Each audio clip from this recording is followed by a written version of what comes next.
नमस्कार, स्वागत है आपका कार्यक्रम सेहत आपकी में। दर्द रहित जीवन पर हर एक व्यक्ति का हक है और इसी अधिकार को सुनिश्चित करने हेतु दूरदर्शन उत्तर प्रदेश आपके लिए सेहत से जुड़ी हुई तमाम समस्याओं पर आधारित कार्यक्रम लेकर आता है। और आज का जो कार्यक्रम है वो आधारित है तमाम शरीर के दर्द पर। तो आइए नजर डालते हैं आज के विषय पर।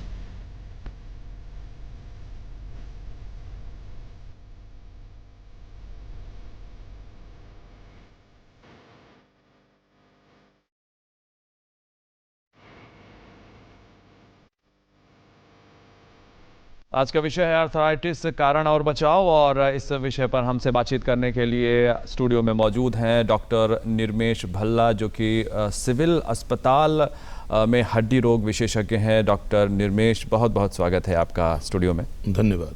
आज का जो हमारा विषय है वो दर्द से जुड़ा हुआ है जी। और कोई भी शख्स नहीं चाहता है कि उसके जीवन में किसी भी तरह का शारीरिक मानसिक दर्द हो जी। तो ये जो आर्थराइटिस है ये हर एक जोड़ में दर्द पैदा करता है। बेसिकली ये क्या चीज़ है? देखिए, आप सबको मालूम है कि हमारा शरीर जो है, जो डिफरेंट टाइप की हड्डियों से मिलकर बना है। इसमें लंबी हड्डियां हैं, छोटी हड्डियां हैं, कुल मिला के 206 हड्डियां होती हैं। ये हड्डियां जहां आपस में एक दूसरे से जुड़ती हैं, उस जॉइंट को हम लोग जॉइंट बोलते हैं। इन्हीं जॉइंट्स में जब पेन होने लगता है और स्वेलिंग आने लगती है तो इसे आर्थराइटिस बोलते हैं। अच्छा। ये एक जनरल टर्म है आर्थराइटिस। अच्छा, हाँ। मतलब जैसे एक आर्थराइटिस का अर्थ ये ज़रूरी नहीं है कि गठिया हो, या मतलब ये एक जनरल टर्म, जैसे बुखार एक जनरल टर्म है, कई तरह के बुखार हो सकते हैं, वैसे आर्थराइटिस एक जनरल टर्म है। जी हाँ। कई तरह के आर्थराइटिस हो सकती है। जी। तो अब प्रकार पे प्रकाश डालते हैं कि आखिर कितने तरह की आर्थराइटिस हो सकती है। देखिए, इन्फ्लेमेटरी आर्थराइटिस होती है, इन्फेक्टिव आर्थराइटिस हो सकती है, जॉइंट का जहाँ भी इन्वॉल्वमेंट होगा। जैसे आपने देखा होगा फीवर की वजह से आर्थराइटिस हो जाती है। हाँ, ये थोड़ा सा मैं स्पष्ट आपसे पूछना चाहूँगा कि एक डेंगू फीवर में भी जोड़ों में दर्द शुरू हो जाता है, वो भी क्या आर्थराइटिस है? वो भी आर्थराइटिस है, जो डेंगू की वजह से हो रहा है या फिर जो है स्वाइन फ्लू की वजह से हो रहा है। जो किसी भी तरीके की वजह से अगर जोड़ों में प्रॉब्लम हो रही है आपके और या मांसपेशियों में हो रही है तो इसे आर्थराइटिस बोलते हैं। अच्छा, तो आर्थराइटिस जैसे शुरू हुआ, मान लीजिए जोड़ों का दर्द प्रारंभ हुआ जी, तो कई बार ऐसा होता है कि वो महीनों से लेकर के सालों और उससे ज्यादा भी वो चल सकता है। देखिए, ये जो इतनी लॉन्जिविटी कैसे आर्थराइटिस की होती है? देखिए, डिपेंड करता है किस टाइप की आर्थराइटिस है। पहले हम लोग जो है डिसाइड करते हैं कौन सी आर्थराइटिस है, फिर उसका क्या ट्रीटमेंट है। जब पेशेंट ट्रीटमेंट लेना शुरू करता है तो उसे आराम मिलने लगता है, लेकिन उसको ये समझना पड़ता है कि जब हम एक बार ट्रीटमेंट शुरू करते हैं तो उसको जब बंद करना है, आराम तो मिल जाता है पेशेंट को, लेकिन जब उसको बंद करना है तो वो भी अपने डॉक्टर की सलाह से ही बंद करे। क्योंकि हर पेशेंट को ये नहीं मालूम होता है कि हम किस आर्थराइटिस का क्या जो है नेचुरल हिस्ट्री है, तो उस पर डिपेंड करता है, वो आपके डॉक्टर को ही मालूम होगा। अच्छा, एक बार जैसे कुछ एक जो समस्याएं होती हैं जी, वो उनके बारे में कोई भी बात एक प्रचलित हो जाती है कि भाई ये चीज़ है तो इतने दिन तक चलेगी, पूरे जीवन दवा खानी पड़ेगी, ये जल्दी ठीक नहीं होता है। वैसे आर्थराइटिस के बारे में भी ये है कि अगर एक बार आपको जोड़ों का दर्द शुरू हो गया जीवन में तो फिर उसका कम होना या उसका ख़त्म होना लगभग असंभव है, इस तरह का एक विचार है। तो इसमें कितनी सच्चाई है? देखिए, एक बार आर्थराइटिस हो गई, जैसे कुछ आर्थराइटिस ऐसी होती हैं जैसे इन्फेक्टिव आर्थराइटिस है, वो जितना जल्दी पेशेंट का ट्रीटमेंट हो जाएगा वो एकदम ख़त्म भी हो सकती है। इन्फेक्टिव जैसे जो इन्फेक्शन से होती है, ट्यूबरकुलोर है। ये डिपेंड करता है कि पेशेंट आपके पास किस स्टेज पे पहुंचा है। कुछ इन्फ्लेमेटरी आर्थराइटिस होती हैं, कुछ ऐसी आर्थराइटिस होती हैं जो आपके साथ जीवन भर रहेंगी। अच्छा, उसमें फिर रिलैप्स भी होगा और रेमिशन भी होगा, मतलब मरीज ठीक भी होगा, फिर वो आर्थराइटिस बढ़ेगी भी। तो ये डॉक्टर की अब वो है कि वो कब क्या ट्रीटमेंट दे, कब क्या आपको जो है रेस्ट का एडवाइस करे। अगर आप उस डॉक्टर से अपने कंटिन्यूअस मिलते जुलते रहते हैं, या जब भी कोई प्रॉब्लम शुरू हुई, इवन अगर प्रॉब्लम नहीं भी है तो भी जब उसने आपको बुलाया है, मान लीजिए कोई प्रॉब्लम नहीं है, तो आप उससे मिलें ज़रूर, जिससे वो डिसाइड करेगा अब आपका क्या ट्रीटमेंट चलना है। अच्छा, तो ऐसे ही है ठीक होने के बाद भी। हाँ, ठीक होने के बाद भी आर्थराइटिस एक बार शरीर में है, डिपेंड करता है कौन सी आर्थराइटिस है। गाउटी आर्थराइटिस है तो जीवन भर उसका ट्रीटमेंट चलना है। अच्छा, है ना। जैसे रूमेटॉइड आर्थराइटिस है तो जीवन भर उसका ट्रीटमेंट चलना है। आर्थराइटिस की जो दवाएं हैं, कई बार ऐसा देखा जाता है कि लोग इसलिए भी अवॉइड करते हैं कि भाई दवाएं जीवन भर हमें खानी पड़ेंगी। तो क्या केवल दवा ही है या फिर कोई जीवन शैली संबंधित कारण भी है इसका? देखिए, ऐसा होता है जब हम एक्यूट फेज में हमें इन्वॉल्वमेंट है, हमारा शरीर पूरे हर जोड़ दर्द कर रहा है या कोई एक जोड़ दर्द कर रहा है, तो उसमें हम लोग जो है उसको रेस्ट एडवाइस करते हैं। दवाएं चलेंगी और रेस्ट चलेगा, मतलब अच्छा। उसमें हाँ, उसमें ये हम कोई नहीं कहेंगे। लेकिन एक बार जब रेमिशन हो गया है, रेमिशन का मतलब ये है कि अब आपका पेन खत्म हो गया है, स्वेलिंग खत्म हो गई है, तब हम लोग उसमें एक्सरसाइज शुरू कराते हैं कि ये एक्सरसाइज करिए, सिकाई करते रहिए, एक्सरसाइज करिए, और जो पौष्टिक दवाएं हैं वो आप खाइए, जैसे कैल्शियम हो गया, विटामिन डी हो गया, ये सब चीज़ें हम लोग देते हैं। अच्छा, हाँ, ठीक। अब सीधा कारण पे आ जाते हैं कि आखिर आर्थराइटिस क्यों होता है, क्या क्या कारण उसके हो सकते हैं? देखिए, एक तो मैंने आपको पहले बताया, जैसे कारण तो हम बता पाना बड़ा मुश्किल काम है। कुछ हेरिडिटरी भी होता है कि माँ बाप को है तो बच्चों में भी होता है, ये मतलब बहुत क्लियर नहीं है, लेकिन हाँ होता है ऐसा। जैसे रूमेटॉइड आर्थराइटिस है, ये आर फैक्टर जब बढ़ जाता है बॉडी में, ये होता क्या, ऑटो इम्यून डिजीज़ है। ऑटो इम्यून में क्या होता है, आपके शरीर में जो टिश्यूज़ हैं उसके अगेंस्ट ही एंटीबॉडी बनने लगती हैं, तो वो आपके जो है जोड़ों में जाके सेटल होती हैं, और वो आपके जैसे अगर जॉइंट का एक स्ट्रक्चर देखें तो बोन्स हैं, बोन के एंड्स हैं, और उसके चारों तरफ जो है साइनोवियल मेम्ब्रेन है, और उसके ऊपर कैप्सूल है। साइनोवियल मेम्ब्रेन से ये परेशानियाँ शुरू होती हैं, है ना। ये ग्रो जो है तो वो धीरे धीरे क्या करते हैं, इन्फ्लेमेशन करती हैं और जॉइंट को डैमेज करना शुरू कर देती हैं। अब इनिशियल स्टेज है तो हम लोग उसको जो है डिफरेंट वो बना के डायग्नोस्टिक टूल्स होते हैं, उनसे हम लोग डिसाइड कर लेते हैं ये कौन सी आर्थराइटिस है ना, तो उसका ट्रीटमेंट चला देते हैं। लेकिन अगर मरीज बहुत लेट स्टेज में आ रहा है, होता क्या है, इसके कॉम्प्लिकेशंस भी बहुत ख़राब हैं आर्थराइटिस के। अच्छा। सीवियर ऑस्टियोपोरोसिस होती है, डिफरेंट डिफॉर्मिटीज़ हो जाती हैं शरीर में। तो हमारा ट्रीटमेंट का पर्पस ये रहता है कि पेशेंट एक तो पेन फ्री रहे, और दूसरा जो है मैक्सिमम जो अपना जो है एफिशिएंटली वर्क कर पाए, और तीसरा जो है जो भी डिफॉर्मिटीज़ हो रही हैं उनको ना हम डेवलप होने दें। अच्छा जी। अब हम प्रमुख लक्षणों की बात करेंगे कि आखिर अभी आपने कॉम्प्लिकेशंस की बात की, लेटर स्टेजेस की बात की कि आखिर बहुत दिनों तक अनडायग्नोज्ड रहे या अनट्रीटेड रहे तो आर्थराइटिस में क्या कॉम्प्लिकेशन हो सकते हैं। लेकिन हम शुरुआती दौर में हम लक्षणों की बात करें, कोई कैसे पहचाने कि वो आर्थराइटिस की जद में आ रहा है? जैसे किसी भी जोड़ में अगर सुबह सुबह जब मरीज सो के उठता है जकड़न महसूस होती है। अच्छा। हाँ, पूरा मूवमेंट नहीं हो रहा है, जकड़न है। जैसे जैसे दिन बीतता जाता है ये जकड़न खत्म होती जाती है। एक तो सबसे पहला लक्षण ये है। अच्छा। उसके साथ पेन होना बहुत जरूरी है। हाँ। अगर दर्द नहीं है तो फिर आर्थराइटिस नहीं कहेंगे। अच्छा, हाँ, जकड़न तो यूजुअली रहती है। हाँ, जकड़न और दर्द भी होना, उसके साथ सूजन, अक्सर जॉइंट्स में सूजन भी आनी चाहिए, स्वेलिंग भी होनी चाहिए। जब ये तीनों चीज़ों का कॉम्बिनेशन होता है तब इसको आर्थराइटिस बोलते हैं। इसमें प्रारंभिक लक्षण सबसे बड़ा यही है कि मॉर्निंग स्टिफनेस जो होती है और पेन। अच्छा, ये प्रारंभिक लक्षण है। क्या कोई स्वेलिंग वगैरह थोड़ा बाद में आती है। क्या कोई स्पेसिफिक एज होती है, कोई उम्र होती है? हाँ। जैसे कि क्या मतलब लेटर स्टेज डिफरेंट जैसे होता है ना, डिफरेंट टाइप की जो आर्थराइटिस होती हैं उनके डेवलप होने का समय भी डिफरेंट होता है। अच्छा। जैसे हाँ, जैसे रूमेटॉइड आर्थराइटिस होती है, ये थोड़ा 20-30 साल की उम्र में शुरू हो जाती है, होती है। एक जुवेनाइल रूमेटॉइड आर्थराइटिस होती है, वो बच्चों में ही शुरू हो जाती है। अच्छा, ये रूमेटॉइड क्या है? बार बार आप चूंकि नाम ले रहे हैं, जैसे हम लोग गठिया बोलते हैं, से क्या गठिया बोलते हैं कि इसको गठिया हो गया, गठिया की बीमारी हो गई है, जो हम लोग जनरल टर्म यूज करते हैं। अब हिंदी में तो इसका कोई ट्रांसलेशन नहीं है। रूमेटॉइड क्या आनुवांशिक जो जीन लिंक्ड है? कहते हैं, मैंने अभी जैसे बताया था ना, ऑटो इम्यून होती है। अच्छा, ऑटो इम्यून होती है। ये अगर माँ बाप को है तो बहुत कुछ चांसेस हैं कि बच्चों को भी होगी। अच्छा, तो ये रूमेटॉइड हाँ जेनेटिक होती है। तो ये होती है ये, लेकिन ये बहुत आसानी से डायग्नोस भी हो सकती है। अच्छा। हाँ, रूमेटॉइड फैक्टर है, एसोटाइटर है, सीआरपी है, और डीएसडीएन है, बहुत सारी जांचें होती हैं, वो सब हम लोग करते हैं। तो उससे हम लोग डिसाइड कर लेते हैं, एसएलई हुआ, जैसे ये सब हम लोग डिसाइड करते हैं कि क्या इसके जो है डायग्नोसिस है और क्या ट्रीटमेंट होना चाहिए। एक और बात, चूंकि रूमेटॉइड की आपने बात करी। हाँ, जी, प्लीज जी, पहले अब जैसे ओल्ड एज में जो हो रही है आर्थराइटिस, वो जैसे आपने सुना कि घुटने लोगों के बोल गए, हिप में पेन हो वो रहा तो है, ज्यादातर लोग ओल्ड एज में उसे ऑस्टियोआर्थराइटिस बोलते हैं। हाँ। उसमें क्या है, मेनली कोई इन्फ्लेमेटरी साइन नहीं होता है, चीज़ नहीं होती है, लेकिन धीरे धीरे क्या कार्टिलेज डैमेज होने लगता है। तो क्या है, जब डैमेज होने लगता है तो वो उसकी वजह से जॉइंट में पेन। कार्टिलेज का मतलब जो बीच में ले, कितने हमारे श्रोतागण नॉन वेजिटेरियंस है, लेकिन जिन्होंने कभी नॉन वेज खरीदा हो या खाया हो तो वो देखते होंगे कि जो है, जो बोन एंड होता है उसके चारों तरफ एंड पे एक वाइट कलर का जो है शाइनी स्ट्रक्चर होता है, जिसको हम लोग कार्टिलेज बोलते हैं। इसका काम ये होता है बोनी एंड्स को आपस में टकराने से, मतलब दो हड्डियों के बीच में कोई चिकनी चीज होती है जो प्राकृतिक रूप से होती है, बोलते हैं। हाँ, वही कार्टिलेज। हिंदी में क्या कहते हैं मुझे नहीं मालूम है। हाँ। जी जी जी जी।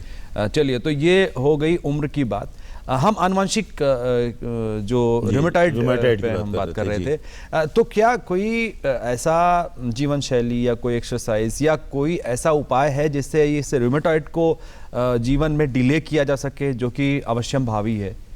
देखिए, हमको ये नहीं मालूम ये कब होगा। अच्छा। इसलिए इसे हम डिले कर ही नहीं सकते।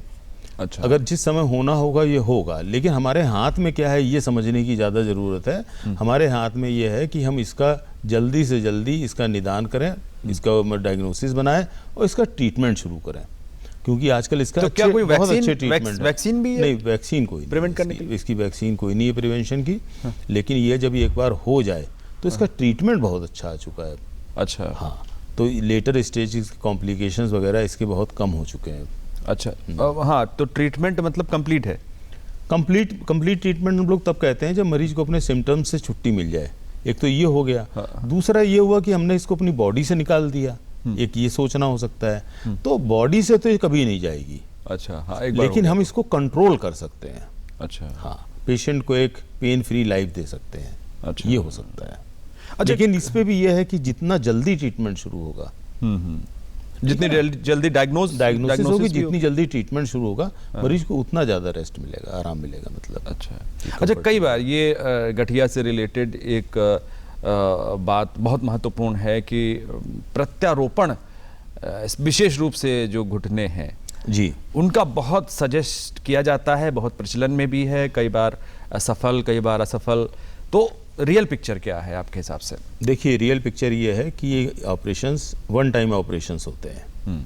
होते तो 2-3 बार भी हो जाते हैं, जो लोग करते ही हैं, लेकिन ये चूँकि खर्चीले ऑपरेशंस हैं और इन्हें तभी किया जाना चाहिए जब मरीज का काम बगैर इसके ना चल रहा हो। अच्छा जी।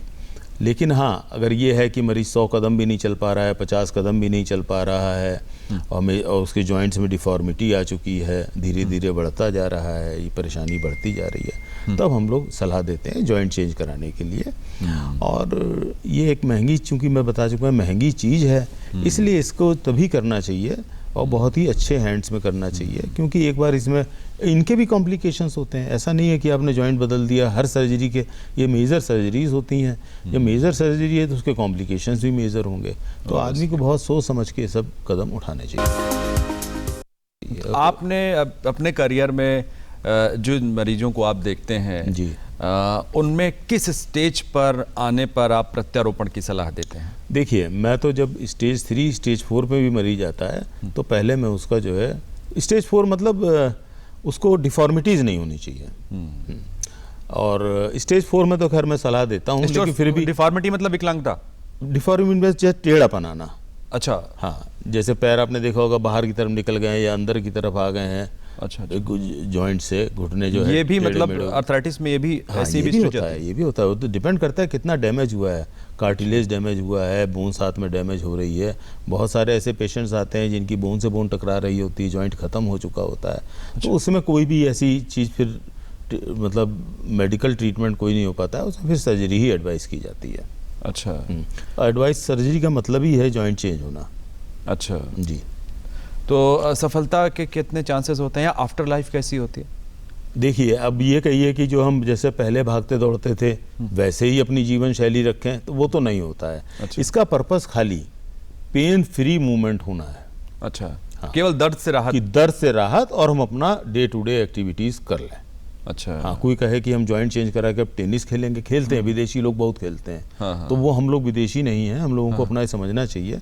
वहाँ तो सब उससे हो जाता है, इंश्योरेंस हो जाता है, आप 10 बार करा लीजिए, लेकिन क्या है हर बार डैमेज बढ़ता जाता है फिर। अच्छा। तो ये है कि जब आपको हो गया, आपकी 60 साल की उम्र हो गई है, तो आप सीडेंट्री लाइफ स्टाइल अपना अपनाइए, अपना दिन भर का काम करिए, अपना जो भी करना है करिए, अपना सीडेंट्री थोड़ी लाइफ एक्टिविटी हो जाती है। अब दौड़ के आप बस में चढ़ना चाहें तो आप नहीं चढ़ सकते जी। हाँ। सीडेंटरी लाइफस्टाइल की आपने बात करी और आर्थराइटिस के कॉम्प्लिकेशंस की जिसमें हड्डियां प्रभावित हो रही हैं, क्या आर्थराइटिस की वजह से इसके सिम्टम्स के को अगर बहुत दिन तक इग्नोर्ड रहें या अनट्रीटेड रहें, अनडायग्नोज्ड रहें, तो क्या दूसरे अंग भी हमारे प्रभावित हो सकते हैं? बिल्कुल हो वाइटल सकते हैं, ऑर्गन्स। बिल्कुल। देखिए जैसे क्या है, हम हार्ट की बात करते हैं। हाँ। अगर हार्ट को हमें ठीक रखना है तो हमें डेली जो है कम से कम 4-5 किलोमीटर वॉक करना चाहिए, कुछ एक्सरसाइजेस करनी चाहिए जी। ठीक है नहीं? ठीक है। लेकिन अगर हम वो नहीं कर पा रहे हैं अपने जॉइंट पेन की वजह से, तो हमारा हार्ट कहीं ना कहीं तो इन्वॉल्व होगा। ऐसी लंग्स के लिए है कि हम बैठ नहीं पा रहे हैं, अगर किसी वजह से योगा नहीं कर पा रहे हैं तो लंग्स भी इन्वॉल्व होंगे, अच्छा है ना? अच्छा। इन्वॉल्वमेंट से मतलब डायरेक्ट इन्वॉल्वमेंट नहीं है कि बीमारी की वजह से लंग्स इन्वॉल्व हो रहे हैं, लेकिन उनकी क्षमता पे तो, जैसे असर पड़ेगा। आपने सुना होगा एंकाइलोजिंग स्पॉन्डिलाइटिस वर्ड सुना होगा, जिसमें क्या होता है आपकी पूरी जो है शरीर जो है फिक्स होने लगता है। अच्छा। ये भी एक तरीके की आर्थराइटिस है। अच्छा। हाँ, इसमें क्या होता है, सीवियर पेन होता है। आपने देखे होंगे पेशेंट ऐसे आगे झुकते चले जाते हैं, उसमें तिरछापन और सीधे नहीं हो पाते हैं। ओल्ड एज में ज्यादा? ओल्ड एज नहीं, ये यंग अच्छा। एज की बीमारी है। अच्छा। हाँ, ये ओल्ड एज की नहीं, ये यंग एज की है।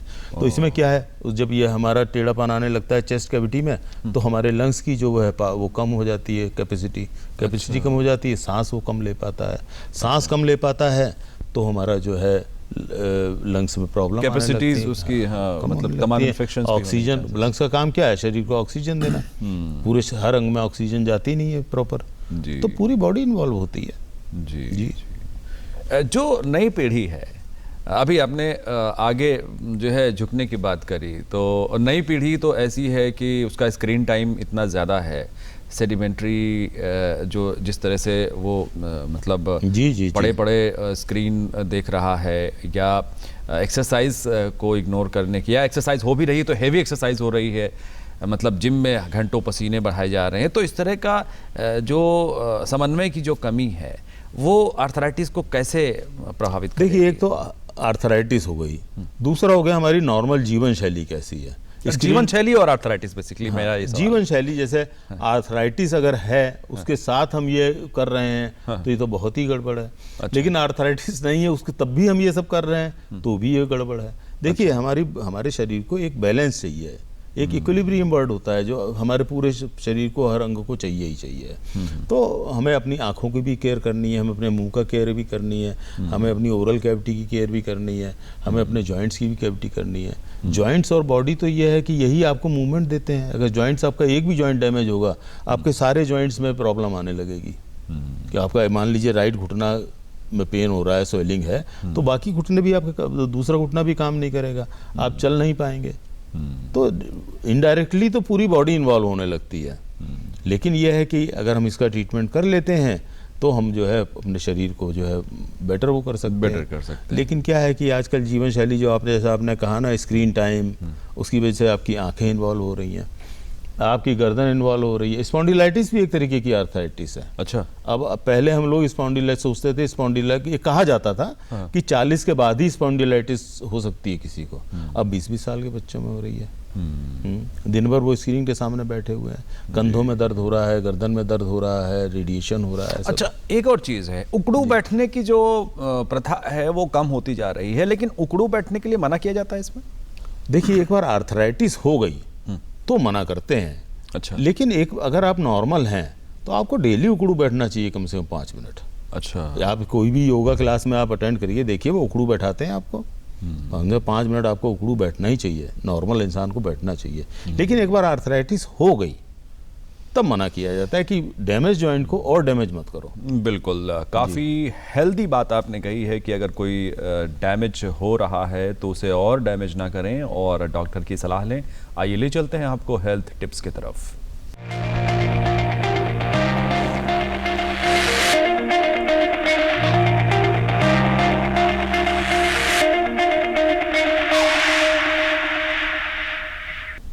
हेल्थ टिप्स में डॉक्टर निर्मेश, मैं आपसे जानना चाहूँगा कि ये जो आर्थराइटिस है इसमें चिकित्सा कितनी महत्वपूर्ण है, डॉक्टर के संपर्क में रहना कितना इम्पोर्टेंट है, और फिजियोथेरेपी का क्या रोल है? देखिए, एक बार आपको किसी भी जॉइंट में पेन हो रहा है, क्योंकि नॉर्मल इंसान ये नहीं समझ सकता है आर्थराइटिस है क्या है। पेन होने लगा है, स्टिफनेस हो रही है, स्वेलिंग आ रही है, तो आपको हर एक को ये सलाह है कि वो एक क्वालिफाइड आर्थोपेडिक सर्जन से या डॉक्टर से ज़रूर मिले और सलाह ले, पूरा एग्जामिनेशन कराए, जो जांचें डॉक्टर लिख रहे हैं वो सब कराए। पैसे हैं जेब में, प्राइवेट में कराए, नहीं पैसे हैं, अब सरकारी में पूरी व्यवस्था है, जो भी जांचें ज़रूरी हैं वो सब हो जाती है, एक आध जांचों को छोड़ के, तो वो कराए। नहीं तो बड़े बड़े जो हॉस्पिटल्स हैं, डॉक्टर रामन लोहिया हॉस्पिटल है, KGMU, यहाँ पे हर तरीके की जांच हो जाती है। अच्छा, तो वो जांचें कराएं। एक बार उसका निदान हो गया कि ये इस टाइप की आर्थराइटिस है, फिर उसकी जो ट्रीटमेंट है अपने डॉक्टर की सलाह से उसे शुरू करें और अपने डॉक्टर का साथ ज़िंदगी भर ना छोड़े, भले ही वो ठीक हो जाए। तो 3 महीने 6 महीने में अपने डॉक्टर से एक चक्कर जरूर लगाना चाहिए कि डॉक्टर साहब मैं ठीक हूँ, अब आगे बताइए क्या करना है। खान पान कैसा रखे? खान पान तो देखिए ऐसा है कि अब खान पान तो खाना तो एक ऐसी चीज़ है जो हर एक को नॉर्मल खाना खाना ही चाहिए। नहीं, ये आर्थराइटिस ना हो या प्रिवेंट करने के लिए हो गई है तो उसे, जैसे अब कहते हैं यूरिक जो गाउटी आर्थराइटिस होती है वो यूरिक एसिड बढ़ जाने की वजह से होती है, उसमें प्रोटीन कंटेंट थोड़ा कम कर देते हैं। अब कुछ ये सब जो जनरल आर्थराइटिस, देखिए आप ऐसा खाना खाइए जिसमें आप ओवरवेट ना हो।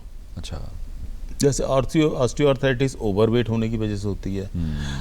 रूमेटॉइड आर्थराइटिस में भी चूंकि जॉइंट डैमेज हो रहे हैं तो उसमें भी ओवरवेट नहीं होना चाहिए। तो एक बैलेंस डाइट लेनी चाहिए, इसमें प्रोटीन थोड़ा ज़्यादा हो, कार्बोहाइड्रेट थोड़ा कम हो और फैट भी थोड़ा कम ही हो। मतलब ये है कि संतुलित आहार अगर लेते हैं तो इसमें आपको सहायता करेंगे। और जब हम पेन फ्री हों तो हम एक्सरसाइज जरूर करें। डॉक्टर निर्मेश, आप स्टूडियो में आए और आपने इतनी तफसील से इन बातों पर आपने बातें बताई, इसके लिए आपका बहुत बहुत धन्यवाद।